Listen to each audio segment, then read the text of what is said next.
Yeah guys, so ఈరోజు correlated sub query గురించి చూద్దాం అనుకున్నాం కదా. సో ఈరోజు సేమ్ టేబుల్, నిన్న మాడిన టేబులే వాడతాము, కాకపోతే కొన్ని అడిషనల్ ఇన్సర్ట్స్ చేశాను అనమాట. సో ఇదే అనమాట ఎంప్లాయీ టేబుల్. సో దీంట్లో మొత్తం 8 records and for each role, for each designation there are 2 records and couple of employees add చేశాను ప్రతి డెసిగ్నేషన్కి. సో ఏం చేద్దామంటే మనం ప్రతి డెసిగ్నేషన్ నుంచి మ్యాక్సిమం శాలరీ ఎంత ఉంది అన్నది తెలుసుకోవాలి. ఓకే, సో అప్పుడు నువ్వు ఎట్లా చేయొచ్చు అంటే యాక్చువల్లీ గ్రూప్ బై యూజ్ చేసి చేయొచ్చు. Select designation comma max of salary కదా, శాలరీ ఫ్రమ్ మన ఎంప్లాయీ టేబుల్ గ్రూప్ బై మన డెసిగ్నేషన్, రైట్. సో ఇట్లా చేయొచ్చు. చేస్తే ఏమవుతుంది అంటే మీకు పాసివ్ రోస్ వస్తాయి. యాక్టివ్ రోస్, ప్యాసివ్ రోస్ అంటే ఏంటంటే, యాక్టివ్ రోస్ అంటే రోస్ అలాగే ఉండిపోతాయి, ప్యాసివ్ రోస్ అంటే రోస్ చేంజ్ అయిపోతాయి. అంటే ఇప్పుడు 8 రికార్డ్స్ మీరు దగ్గరికి చేసి 4 రికార్డ్స్ క్రియేట్ అవ్వేలా అయింది. దీనివల్ల ఉపయోగం ఏమి ఉంది అంటే, దీనివల్ల నష్టం ఏమి ఉంది అంటే, మీరు వేరే కాలమ్స్ సెలెక్ట్ చేయాలి. ఇప్పుడు డెసిగ్నేషన్తో పాటు నేను పేర్లు కూడా సెలెక్ట్ చేయాలి. ఇప్పుడు అంటే ఫస్ట్ నేమ్ లాస్ట్ నేమ్ కూడా ఇక్కడ పెడితే నాకు ఇదంతా బాగానే ఉంది. వీడు ప్రోగ్రామర్స్లో మ్యాక్సిమం శాలరీ 125 వస్తుంది, బాగానే ఉంది. కానీ నాకు అది కాదు. దాంతోపాటు ఎవడికి వస్తుంది, ఆడి పేరేంటి, ఆడి ఊరేంటి, అది కూడా తెలియాలి. అప్పుడు అది రాస్తే ఇక్కడ ఏమవుద్ది, మనం మాట్లాడుకున్న ప్రకారం గ్రూప్ బై ఇక్కడ ఒక కాలమ్స్ పెడతా ఉంటే ఇక్కడ సెలెక్ట్లో యాడ్ చేసే ప్రతి కాలమ్ ఐదర్ గ్రూప్ బైలో ఉండాలి, లేదా దానికి ఒక దాని పేరండి అగ్రిగేటర్ యాడ్ అయ్యి ఉండాలి. అగ్రిగేటర్ అంటే ఈ మ్యాక్స్ కానీ, రైట్. సో ఇటువంటి ఫంక్షన్స్ యాడ్ అయ్యి ఉండాలి. ఇప్పుడు నువ్వు select first name comma last name ఇట్లా రాస్తావు అనుకో, ఏమవుతుంది అంటే ఇది ఆ 2 కాలమ్స్ ఐదర్ గ్రూప్ బైలో ఉండాలి, లేదా మ్యాక్సిమం శాలరీ, మినిమం శాలరీ అట్లా maximum first name, minimum first name అట్లా అగ్రిగేటర్గా కూడా ఉండాలి either.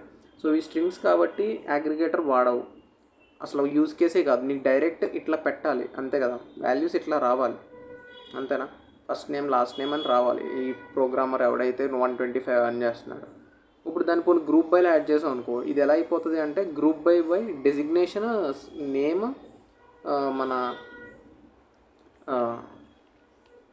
Designation first name last నేమ్తో పాటు గ్రూప్ బై అవుతుంది. దానివల్ల ఉపయోగం ఉండదు. ఎందుకంటే చూపిస్తాను చూడు. ఇప్పుడు మీకు 4 రికార్డ్స్ వచ్చినాయి. ఇప్పుడు మీరు ఈ 2 కూడా యాడ్ చేయడం వల్ల రూమ్స్ అన్నవి ఎలా స్ప్లిట్ అవుతాయి అంటే, మనం రూమ్స్లో నేర్చుకున్నాం కదా ఈ గ్రూప్ బైని.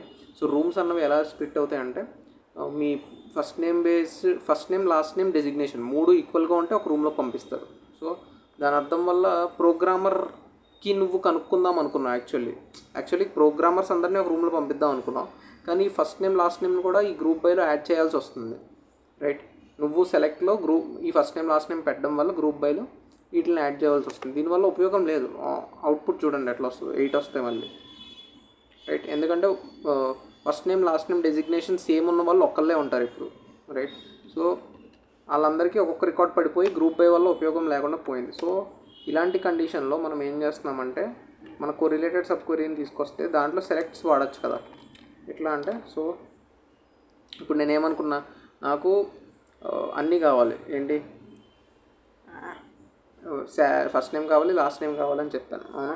సో ఇప్పుడు మనం ఇట్లా పంపిద్దాం. First name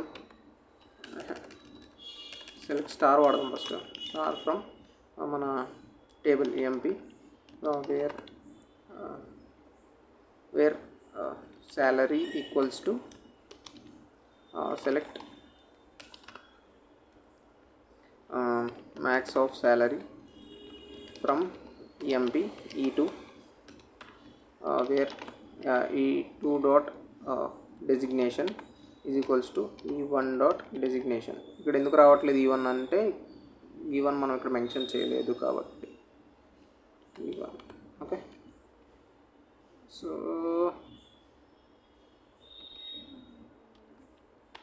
designation, okay.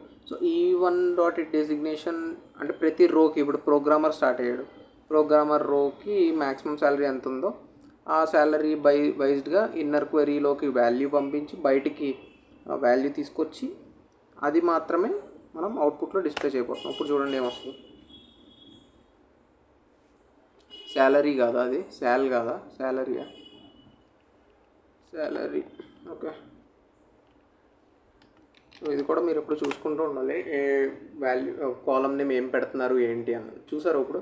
So మేనేజర్స్లో ఇద్దరు ఉన్నారు, జహీర్ ఉన్నాడు, ఇంకో అబ్బాయి ఉన్నాడు. కానీ జహీర్కి ఎక్కువ వస్తుంది maximum salary. So minimum salary ఎవరికి వస్తుంది? మేనేజర్లో చూద్దాం. మేనేజర్లో జహీర్ వచ్చాడు, ఇక్కడ ఏమొచ్చాడు చూద్దాం. మేనేజర్స్లో రాకేష్కి తక్కువ వాల్యూ వస్తుంది. ఓకే, సో ఇది అనమాట. సో దానివల్ల ఉపయోగం మీకు గ్రూప్ ఐ ద్వారా పని చేయట్లేదు. ఎనీహౌ అంటే ఇంకా కాలమ్స్ యాడ్ చేయడానికి మీకు గ్రూప్ ఐ హెల్ప్ చేయట్లేదు. కాకపోతే మనకి ఇక్కడ కోరిలేటెడ్ సబ్ క్వెరీ దాకా ఆ హెల్ప్ జరుగుతుంది, రైట్. సో దీన్నే ఇప్పుడు మనం ఇక్కడ వాడదాం. అంటే నాకు ఎట్లా అంటే మినిమం అసలు ఎంత ఉంది అని మనం ఇక్కడ పెడతాం. ఎక్కడంటే సెలెక్ట్ క్లాజ్లో మనం పెట్టుకోవచ్చు అని చెప్పాను కదా, ఫ్రమ్ వేర్లో కాకుండా. సో మినిమం ప్రతిసారి అంటే ప్రతి డెసిగ్నేషన్లో మినిమం ఎంత ఉంది అన్నది ఇక్కడ రావాలి. As min salary in designation, in that designation. Okay, so ప్రతిసారి ఏమవుతుందంటే మ్యాక్సిమం ఎవరు ఎర్న్ చేస్తున్నారు బాగా ఆ డెసిగ్నేషన్ ద్వారా అన్న రికార్డ్స్ వస్తున్నాయి. దాంతోపాటు ఆ రికార్డ్ వస్తున్నప్పుడు ఆ రికార్డ్లో మనం చెప్పబోతున్నాం వీడికి మేనేజర్ జహీర్కి 200 వచ్చింది. ఎనీహౌ మేనేజర్స్లో లీస్ట్ ఎర్న్ చేస్తున్న వాల్యూ ఇంత అన్నట్టు. ఓకే, సో మేనేజర్స్లో జహీర్ అన్న అతనికి ఎక్కువ వస్తుంది అనమాట.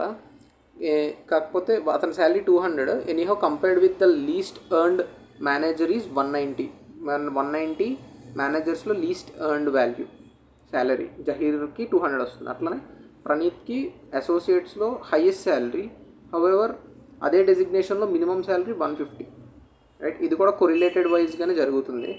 సో అంతే చెప్పడానికి. ఇది E3 అని పెట్టుకోండి, ఎందుకంటే కింద పైన ఒకటే మీరు ఇచ్చేస్తే మంచిగా ఉండదు. So I would say E3 అని పెట్టుకోండి.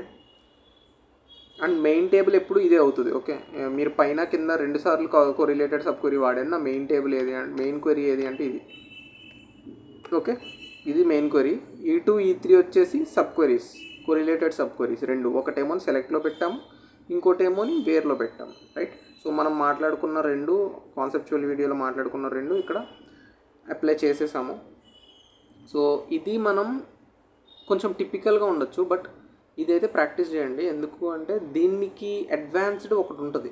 అంటే ఇది కొంచెం అర్థం చేసుకోవడానికి కష్టం, బట్ ఈ కాన్సెప్ట్ అయితే అర్థం అవ్వాలి. ఓకే, మీకు ఈ క్వెరీ రాయడం మీకు ఇబ్బందిగా ఉంది అంటే ఇలా బ్రేక్ చేసుకోండి, ఇట్లా ఫ్రమ్ కిందకి. ఓకే, వేర్ నెక్స్ట్ చదవడానికి కూడా మీకు ఈజీ ఉంటుంది, ఏం జరుగుతుందిరా అని. ఓకే, సో ఇదంతా ఒక సబ్ క్వెరీ కదా. సో దీన్ని ఒక ట్యాబ్ ఇచ్చి ఓకే ఇది ఒక సబ్ క్వెరీ అన్నట్టుగా. ఓకే, ఈ సెలెక్ట్లో స్టార్ ఒక పక్కన, ఈ నెక్స్ట్ సెలెక్ట్ లోపలికి కొంచెం ఇది సబ్ క్వెరీ అన్నట్టుగా. ఓకే, సో ఇట్లా రీడబుల్గా పెట్టుకోండి. నెక్స్ట్ ఏం చెప్దాం అనుకున్నానంటే దీనికి అడ్వాన్స్డ్ వెర్షన్ అంటే విండో ఫంక్షన్స్ అంటారు. Window functions. సో ఇప్పుడు రాసేంత ఇదిగా ఉండదు, అది కొంచెం ఈజీగా ఉంటుంది యాక్చువల్లీ చెప్పాలంటే. అది మనం ఫ్యూచర్లో అడ్వాన్స్డ్ ప్రోలో చూద్దాం. ప్రో సెక్షన్స్ ఉంటాయి కదా, ఒక 2-3 డేస్ పోయాక వస్తాయి. అది కొంచెం ఈజీగా ఉంటుంది, కాకపోతే సేమ్ అప్లై అవుతుంది. దానికి డిఫరెన్స్ పెద్ద ఏమీ ఉండదు, అంటే టెక్నికల్గా ఏమీ ఉండదు, సింటాక్స్ మారుతుంది. ఓకే, సో ఇది అర్థం కాకపోయినా okay I would say, but అర్థం చేసుకోండి. Okay then, thank you, bye.